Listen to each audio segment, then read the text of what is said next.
So in this video, I'll be discussing the second book in the Age of Madness trilogy, The Trouble with Peace.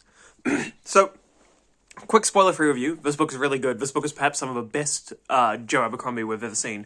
And Joe Abercrombie is perhaps one of the best authors I've ever read. So, yeah, it's a really good book. All of Joe's strengths are on display here. All of the characterization, the plot, the vibes, the setting, all of it. It's all there. Prose, really beautiful. It's all here. Read it. So now just to get into the spoiler section, or the section where I don't care about spoilers, I really enjoyed basically all facets of this book. I felt that with the previous book in this series that I didn't really vibe with some of the stuff that was going on. I was a little bit not so into the characters and stuff, and I mean, obviously that's relative to Joe Abercrombie books, so it's still really good and I'm still enjoying it, but it wasn't amazing, it wasn't really hooking me. But this book undid all of that. For example, also, who in the last book I was like, take him or leave him. In this book he's really interesting and cool.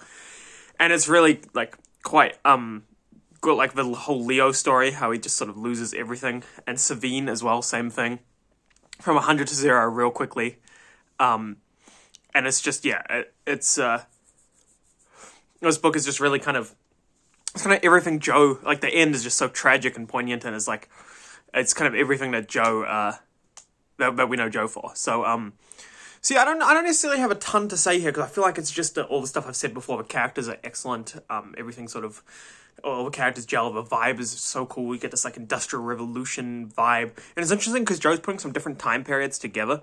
He's putting, there's still battles there were sort of early gunpowder battles, cannons are just coming in, maybe think 1500-ish, but then there's Industrial Revolution stuff, think 1800, 1900s-ish. So it's kind of interesting. He's putting these two time periods together. So we still have kind of mostly medieval battles with some cannons, and then we have Industrial Revolution stuff. And I really enjoy how he's sort of created this world, because I think, and I don't know this for sure, but I do believe that the fact that where gunpowder was at the time of the Industrial Revolution in terms of guns and stuff being a thing, I think that was just a coincidence. I don't necessarily think they were related. I think that the technologies just happened to develop at the same time. So it's just interesting Joe putting forward a different, what would it have been like if the Industrial Revolution had started much before these military technologies had developed.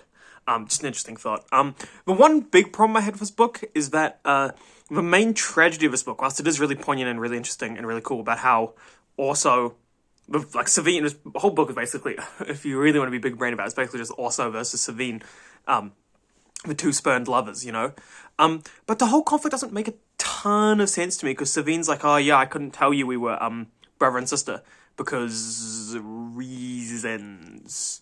But it's never really established why Savine couldn't just tell him that. Why couldn't she just write him a letter and be I'm your sister, and that's why I rejected you, sorry about that. I don't understand, who would be hurt by that? What would be the problem? He's the king, who cares? And you could say that maybe it's because she doesn't want want to mess with the succession, but it doesn't matter about the succession because he's already king. So I know that was a little bit confusing to me, and it sort of undercut the end very slightly for me, because I was because we have this tragic thing where she reveals that she's his sister, and I'm well, why didn't you just say so earlier?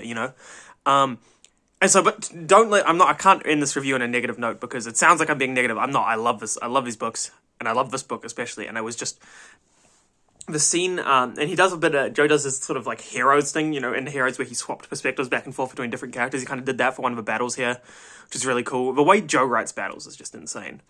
But yeah, I'm not really going to go too in depth into any of the rest of the stuff in the book. Just note that Joe's strengths are all on show. The action scenes are really impressive. Characters are great, and the prose is fun. So yeah, pick it up, read it, listen to it. Oh yeah, audiobook's really good. Stephen Pacey does his thing. So yeah, pick it up on audiobook if that's your thing. Alright, see you later.